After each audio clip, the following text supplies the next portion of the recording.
մայիսի 28-ը առաջին հերթին բնականաբար հայ ժողովրդի համար շատ կարևոր օր է, հանրապետության տոնն է, եւ պատահական չէր, որ մենք նաեւ երբ շարժումն էինք հիմնադրում, որոշեցինք հենց նույն օրը հիմնադրել, որովհետեւ կարևորում ենք պատմական ժառանգությունը իր բացասական եւ դրական կողմերով ընդունելը, դասեր քաղելը եւ նաեւ խորհրդանշական այդ օրը հիմնադրվեց եւ այս առումով ես նույնպես շնորհավորում եմ մեր հիմնադիրներին, Մայր Հայաստանի եւ համակիրներին, վերջո տասնյակ հազարավոր մարդիկ են նաեւ քվեարկել Մայր Հայաստանի օգտին երկու ընտրություններում եւ մենք շնորհակալ ենք նրանց եւ նաեւ կարևորում ենք այն պատմական իրադարձությունների գնահատական տալը, որը տեղի ունեցել հայ ժողովրդի հետ։ Այս առումով ես իհարկե բարձր գնահատելով պատմական ակնարկները, քաղաքական, սոցիալական տեսակետից մայիսի 28-ը գնահատելը, կուզենայի, որ դասերից խոսենք եւ բանաձևային խոսենք, մարդիկ ընկալեն այն ինչ որ տեղի ունեցել եւ կարևորը մեր օրերից խոսենք, որովհետեւ այն ինչ որ հիմա տեղի է ունենում դեժավյու է հիշեցնում ինչ որ մասով, բայց այդ դեժավյուի նախադրյալներն են այլ։ Եթե առաջին հանրապետության ժամանակ մենք ունեցել ենք սխալներ, ապա այդ սխալները եղել են ռոմանտիզմի հետևանք, անփորձության հետևանք, օբյեկտիվ պատճառների ազդեցության հետևանք, այո, այդ սխալները եղել են, բայց կրկնեմ, դրանք դավաճանական սխալներ չեն եղել։ Այն ինչ որ մենք հիմա այսօր տեսնում ենք, դրանք գիտակցված փլուզման տանող որոշումներ են։ Իրավիճակը գրեթե նույնն է կամ ավելի վատ, ինչ որ 1918-20 թվականներին, որովհետև այն ժամանակ գոնե կար մի process, որի արդյունքում մենք առաջին հանրապետությունից անցանք ինկուբացիոն շրջան դեպի երրորդ հանրապետությունը, դա սովետական շրջաններ, որտեղ էլի բազում թերություններով, սխալներով հանդերձ մենք բազում դրական ձեռքբերումներ ենք ունեցել եւ ի վերջո չմոռանանք, որ սովետական տարիներին եւ դեմոգրաֆիկ աճ եղել եւ տնտեսական եւ ենթակառուցվածքների եւ այլնի, եւ այդ ինկուբացիոն շրջանը եթե չլներ, մենք երրորդ հանրապետության չէինք հասնի, բնականաբար եթե առաջին հանրապետությունը չլներ, ընդհանրապես մենք այսօր այս միջոցառումներ չէինք ունենա ու չգիտեմ աշխարհի որտեղ նստած ինչից կխոսեինք այսօր։ Եվ չպետք է նաև ուրանալ, որ հաստատի սովետական սերունդը հաղթեց Արցախյան պատերազմում եւ կերտեց անկախ Հայաստան, իսկ անկախության սերունդը փաստորեն չպահեց Արցախը եւ հիմա մենք կանգնած ենք Հայաստանի անկախությունը կորցնելու շեմին։ Սա էլ պետք է արձանագրել եւ այն ինչ որ այսօր տեղի ունենում, մեզ հետ արդեն տեղի ունեցել է մի անգամ։ Այն առումով, որ եղել են մարդիկ, ովքեր մտածել են, որ առանց ուժերի բալանսի կարելի է թուրքերի հետ պայմանավորվել ու լավ ապրել, խաղաղ ապրել։ Հիմա էլ նույնն են անում, նույնն են մտածում, դավաճանաբար թե հիմարաբար արդեն հետագա քննության ընթացքից բարձ կդառնա, բայց փաստն այն է, որ այդ կեղծ օրակարգը, կեղծ թղթի հետ կապված օրակարգը, որ այսօր հրամցվում է մեր հանրությանը որպես խաղաղություն, բացարձակապես կապ չունի խաղաղության հետ։ Ուրեմն ինչ դասեր եւ զուգահեռներ կարելի է դասեր քաղել եւ զուգահեռներ անցկացնել։ Կարելի է այս բանին անել։ Ուրեմն առաջին չլինի Սարդարապետի ճակատամարտը, չէ լինի առաջին հանրապետությունը, զուգահեռ, որը ցավոք չի անցկացվել, չլիներ Արցախյան պատերազմի հաղթանակը, չէր լինի Հայաստանի երրորդ հանրապետությունը։ Հայաստանի երրորդ հանրապետության հիմքում Արցախի ազատագրական պայքարն է եղել, բայց ցավոք այդ գիտակցությունը չի հասցվել մեր հասարակությանը։ Դրա համար էլ մարդիկ կամ բացահայտորեն կամ լուր համաձայնեցին, որ կարելի է Ղարաբաղը հանձնել եւ խաղաղ ապրել։ Իրականում, այո, մենք անկախությունը ոնց որ առաջին հանրապետության ժամանակ ինչ որ process-ների արդյունքում նաև ստացանք, երրորդն էլ այդպես է, Սովետ միության փլուզման արդյունքում նաև տարբեր հանրապետություններ առաջացան, նաև Հայաստանի Հանրապետությունը, բայց մենք փլուզումից առաջ Ղարաբաղյան շարժում ենք ունեցել եւ մենք ավելի շատ էինք պատրաստ այդ անկախությանը, քան օրինակ Ադրբեջանը։ Դրա համար մենք հաղթանակ տարանք առաջին Արցախյան պատերազմում եւ մեր պետությունը մի քայլ առաջ լինելով, մեր ազգային գիտակցությունը մի քայլ առաջ լինելով, մենք կարողացանք մեր ազգային պետությունը կայացնել։ Հետագայում այդ ամեն ինչը մսխվեց, այդ հաղթանակը, իսկ Ադրբեջանում իդեալ ֆիքս դարձավ Ղարաբաղը հետ բերելը։ Իրանց մոտ այդ կոդը աշխատեց, եկան հաղթեցին, հիմա էլ արդեն աշխատացնում են արևմտյան Ադրբեջան կոդը։ Այստեղ ճիշտ հակառակն են անում, ասում են այդ ադրբեջանցիները, թուրքերը ինչ ուզում են տանք, որպեսզի խաղաղ ապրենք, բայց դա փաստացի նշանակում է Հայաստանի Հանրապետության վերացում։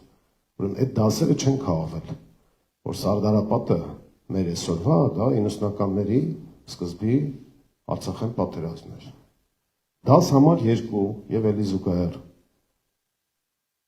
Քիչ առաջ նշվեց, որ մենք մենակ էինք մնացել, չունենք դաշնակիցներ։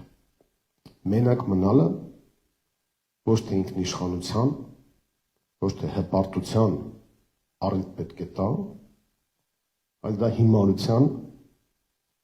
եւ պարտության նախանշանն է։ Եթե դու մենակ ես, ուրեմն քո մեջ պետք է մանգած խնդրեմը, ոչ թե աշխարհից բողոքես։ Հայկական պատմագրության մեջ կա մի մասը անգլիացիներից են բողոքում, որ գցեցին մեզ, մյուս մասը ռուսներից, բոլշևիկներից, որ գցեցին մեզ, բայց ոչ մեկ չի ասում, բայց առաջինը դու ես մեղավոր, եթե դու գցվում ես։ Հետևաբար դաշնակիցներ պետք է ունենալ, իսկ դաշնակիցներ ունենալու համար դու քեզանից ինչ-որ բան պետք է ներկայացնես։ Այսօր մենք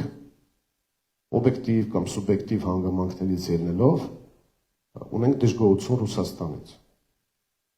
Բայց պետք է հիշենք, որ Ռուսաստանը միգուցե նույնիսկ այսօր այնքան էլ մեր պատկերացրած լավ բարեկամությունը չի անում, բայց հիմարություն կլինի, եթե մենք ամեն ինչ անենք, որպեսզի Ռուսաստանը վատ թշնամություն անի մեր հետ։ Դրա կատաստրոֆան մենք չենք պատկերացնում։ Հետևաբար պետք է ամեն ինչ անենք, որ Ռուսաստանը դառնա մեր պատկերացրած դաշնակիցը։ Իսկ դրա համար մենք պետք է ինքներս մեզանից ինչ-որ բան ներկայացնենք։ Մենք այս տարածաշրջանում ունենք ռեգիոնալ 2 խաղացող, իդեմս Իրանի եւ Ռուսաստանի, որոնք շահագրգռված են, որ Հայաստանի Հանրապետությունը լինի։ Եվ մենք տարածաշրջանում ունենք 2 հարևան պետություն, որոնք չեն ճանաչել մինչև հիմա Հայաստանի Հանրապետությունը։ Այս հանգամանքները հաշվի առնելով, խոսքս Ադրբեջանի ու Թուրքիայի մասին է։ Մենք պետք է հասկանանք, որ մենք առանց դաշնակիցների չենք կարողանա դիմագրավել այն մարտահրավերներին, որոնք այսօր առկա են։ Հետևաբար հիմարություն է Ռուսաստանի հետ հարաբերություն փչացնելը եւ անմտություն է Իրանի հետ հարաբերություն չզարգացնելը, չխորացնելը։ Հայ-ադրբեջանական հարաբերությունների մասով։ Նրանք ովքեր չեն ափսոսում, չեն ցավում Արցախի համար, այդ մարդիկ սիրտ չունեն, ազգային ինքնագիտակցություն չունեն, հոգի չունեն, ու խիստ կասկածելի է, որ մտածողության փայեն։ Բայց նրանք ովքեր կարծում են, որ այսօր կամ վաղը կարելի է Արցախը միանգամից հետ բերել, նրանք խելք չունեն եւ նրանք ինչ-որ առումով արկածախնդիր են։ Հետևաբար մեր մոտեցումը պետք է լինի հետեւյալը. Արցախի խնդիրը, Արցախահայության վերադարձի իրավունքը չպետք է փակել, պետք է ամեն ինչ անել, որ այն հայտնվի օրակարգում, բայց դրա համար խելք է պետք, դրա համար անհրաժեշտ է, որպեսզի մենք կարողանանք միջնորդ երկիր ունենալ, որը հայ-ադրբեջանական հարաբերություններում երաշխավորի դեր կկատարի եւ նաեւ անվտանգային ապահովում կիրականացնի, դա Ռուսաստանն է տվյալ դեպքում։ Եվ եթե Զանգեզուրի միջանցք կոչվածը, որ խոսում են ադրբեջանցիները չենք ուզում կորցնել, ուրեմն մենք պետք է Իրանի վրա նաեւ հենվենք։ Այո, մենք պետք է նաեւ խորացնենք հարաբերությունները Արևմուտքի հետ, բայց շատ լավ հասկանանք, որ Արևմուտքը մեր տարածաշրջանում անվտանգություն ապահովող չէ։ Հայ-թուրքական հարաբերությունների մասով նրանք, ովքեր կարծում են, որ Թուրքիայի հետ պետք է հավերժ պատերազմ սկզբունքով առաջնորդվել, նրանք լավագույն դեպքում ամերսունակ ռոմանտիկներ են, վատագույն դեպքում արկածախնդիր քյալագյոզներ, բայց նրանք, ովքեր կարծում են, որ Թուրքիայի հետ հարաբերություն կարգավորելը նշանակում է նրա բոլոր նախապայմաններն ու պահանջները բավարարելը, ուրեմն դրանք կամ լավագույն դեպքում հիմարներ են, իսկ վատագույն դեպքում դավաճաններ։ Այսօրվա իշխանությունները թող իրենք որոշում կայացնեն, թե որ տիրույթ ունեն, բայց իրական լուծումը, որ նաև Մայր Հայաստանն է պատկերացնում, դա այն է, որ հայ-թուրքական հարաբերությունները պետք է ձգտել մաքսիմում տարանջատել հայ-ադրբեջանական հարաբերություններից, հայ-թուրքական հարաբերություններում պետք է ներգրավվել դաշնակիցների, որպեսզի մենք կերակուր չդառնանք Թուրքիայի համար, որովհետև ուժերի բալանսը այդ դեպքում, եթե մենք առանձին ենք, ի վնաս Հայաստանի է, եւ դրա համար կա ձևաչափ, որը կոչվում է 3+3, ճիշտ է Վրաստանը չի մասնակցում, բայց ինքը անուղղակիորեն այդ process-ի մեջ է, եւ 3+3 ֆորմատում մենք առնվազն չմասնակցող Վրաստանի մասով ունենք մի պետություն, հարևան բարեկամ, որը դեմ չէ, կողմ է ավելի ճիշտ, որ Հայաստանի Հանրապետությունը լինի, ունենք պետություն, հարևան Իրանի Իսլամական Հանրապետությունը, որը կողմ է, որ Հայաստանի Հանրապետությունը լինի, եւ ունենք գերտերություն, որ նաեւ ռեգիոնում է ներկայացված, իդեմս Ռուսաստանի, որը կողմ է, որ Հայաստանի Հանրապետությունը լինի։ Այսինքն այդ ուժերի բալանսի մեջ մենք առնվազն 3 դաշնակից ունենք, կամ առավելագույնը տվյալ դեպքում 3 դաշնակից, իսկ Ռուսաստանի ու Իրանի մասով իրենց սեփական շահերը հետապնդող երկրներ։ Ունենք շնամական տրամադրված Թուրքիա, շնամական տրամադրված Ադրբեջան։ Ուրեմն իրենց պետք է բալանսավորել։ Ուրեմն միջանկյալ լուծումը այն է, որ Թուրքիայի հետ հարաբերությունները այդ մեծ ֆորմատում պետք է անել, որպեսզի մենք ունենանք դաշնակիցներ։ Ցեղասպանության հարցը միջազգային ճանաչման այո պետք է լինի պետական քաղաքականության օրակարգում, որովհետև դա առաջին հերթին անվտանգության հարց է։ Թուրքիային այդ այսօր որ մեր ինքնությանն են գտնում, ասում են Արարատը մոռանանք, մյուսը մոռանանք, որ Թուրքիան մեզ լավ աչքով նայի։ Դա լավագույն դեպքում եւ որպես գնահատական եմ ասում, էլի հիմարություն է,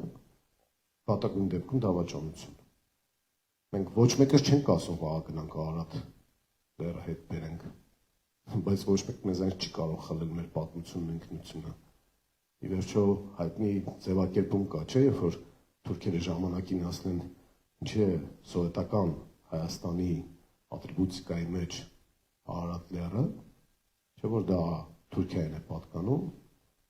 սովետական դիվանագիտությունը պատասխանել էր Թուրքիային, որ ձեր դրոշի վրա էլ լուսին է նկարած, բայց լուսինը հո Թուրքիայի սեփականությունը չի։ Այսինքն ոչ մեկ չի ասում, թե լուսինը ջնջեք։ Կիսալուսին նշանը։ Այսինքն այստեղ մտածողության ու կոդի խնդիր կա։ Եվ ամենակարևորը Հայաստանի Հանրապետության անվտանգության երաշխավորը հայկական բանակն է, հայկական տնտեսությունն է, Հայաստանի Հանրապետության քաղաքացիներն են։ Դրանից հետո առաջանում են արդեն դաշնակիցները, գործընկերները եւ մյուսները։ Այս դասերը մենք անպայման պետք է քաղենք եւ օրինակ այսօր երբ որ քննարկում են, որ բանակը փող տալով ազատվելը դարձնենք օրենքով, դա դասակարգային ներազգային ճշնամանքի ըստ էության օրենսդրություն է, բայց նաեւ բոլորիս պետք է ազդակ հաղորդի, որ ինչու են մարդիկ ձգտում ազատել իրենց երեխային բանակից, որովհետև մարդկանց մեջ ներարկել են այն գաղափարը, որ ովքեր որ զոհվել են հանուն ոչնչի, եւ ի վերջո ներարկել են այն գաղափարը, որ Հայաստանի Հանրապետությունն է հանուն ոչնչի։ Այս իշխանությունների ամենավտանգավոր թեզը դա է, որ Հայաստանի Հանրապետությունը հանուն ոչնչի է, այսինքն ոչ մի քաղաքացու չէ, հետեւաբար Հայաստանի Հանրապետությունը կարելի է կործանել, կարելի է չցավալ նրա համար եւ նորմալ ապրել, չէ՞ որ այսպես ասած գլոբալ ինտերնացիոնալիզմի տեսակետից Հայաստանի Հանրապետությունը կարող է հանուն հակառուսականության, հակաիրանականության, հակաչինականության զոհաբերել։ Այդպես մտածում էին նաև ժամանակին բոլշևիկները, որ հանուն բոլշևիկյան ինտերնացիոնալի կարելի է զոհաբերել ցարական Ռուսաստանի շահերը, կարելի է զոհաբերել ընդհանրապես փոքր ազգերին։ Այսօր էլ լիբերալ նեոտրոցկիզմը ասում է, որ հանուն մեր գլոբալ առևտրային աշխարհաքաղաքական շահերի, որ այսօր արտահայտվում է հակառուսականությամբ կամ այլ ձևերով, կարելի է զոհաբերել օրինակ վրացիներին 2008-ից սկսեցին, հետո վրացիները դասեր քաղեցին ու հիմա չեն անում այն, ինչ որ պահանջում են։ Կարելի է զոհաբերել ուկրաինացիներին, ինչեւ հիմա ուկրաինացիները տարապում են այդ գիծը տանող իշխանության ձեռքը եւ կարելի ասել, որ Զելենսկին է դահիճ ուկրաինացիների, այլ ոչ թե պատերազմը։ Կարելի է զոհաբերել հայերին, Արցախը հանձնել հանուն նրա, որ այնտեղ ռուս խաղապահներ էլ չլինեն այդ տարածքում։ Եվ դա անել Նիկոլ Փաշինյանի ձեռքերով հոկտեմբերի 6-ին Պրահայում 22 թվականի։ Հիմա ովքեր որ դասեր քաղել են, չեն տուժում, ովքեր որ չեն քաղել, տուժում են ու տուժելու են։ Մենք պետք է այս ամեն ինչից դասեր քաղենք եւ սրա քաղաքական, պրագմատիկ հետևանքը ուրեմն եզրակացությունը մեկն է։ Առաջին, Հայաստանի Հանրապետության գոյության եւ զարգացման ու անվտանգության ապահովման թիվ 1 նախապայմանը այս պահին դա իշխանափոխությունն է։ Երկրորդը, Հայաստանի Հանրապետության անվտանգության ապահովման համար նոր ազգային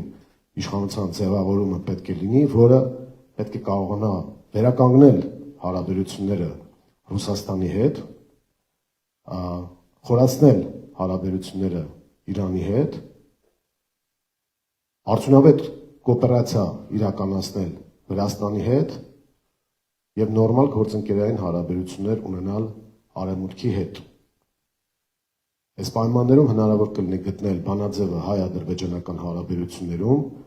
որտեղ միջնորդական առաքելությունը օբյեկտիվորեն պատկանում է Ռուսաստանին եւ բանաձև գտնել Թուրքիայի հետ հարաբերություններում ոչ ի հաշիվ Հայաստանի Հանրապետության, որտեղ մենք արդեն տեսնում ենք գործընկերներ Ռուսաստանին եւ Իրանին։ Օբյեկտիվորեն շահագրգռված է լինելու նաեւ Վրաստանը եւ այս առումով մենք 3+3 ձևաչափում կարողանանք ապահովել մեր անվտանգությունը։ Եվ կարևորագույն խնդիր երրորդը, որ մենք պետք է զարգացնենք, վերականգնենք մեր բանակը եւ կարողանանք հսկայական ներդրումներ բերել Հայաստանի համար, որպեսզի մեր տնտեսությունը կարողանա սպասարկի մեր ազգային պետության կայացմանը։ Այսինքն երկու խոշոր խնդիր պետք է լուծենք. խաղաղություն, իրական խաղաղություն եւ անվտանգություն, եւ լայն իմաստով հաց, որը նշանակում է ներդրումներ, սոցիալական բարեկեցություն, սոցիալական արդարություն, աշխատավարձերի բարձրացում, բարեկեցություն, այս երկու խոշոր խնդիրներն են, որ մենք պետք է լուծենք. խաղաղություն, անվտանգություն եւ սոցիալական արդարություն։ Ես կարծում եմ, որ ամենակարևորագույն դասը հենց առաջին հանրապետության հետ կապված սա պետք է լինի բոլորիս համար։ Շնորհակալ եմ ներկաներից, բոլորից եւ եւս մեկ անգամ շնորհավորում եմ հանրապետության տոնի կապակցությամբ։ Շնորհակալություն։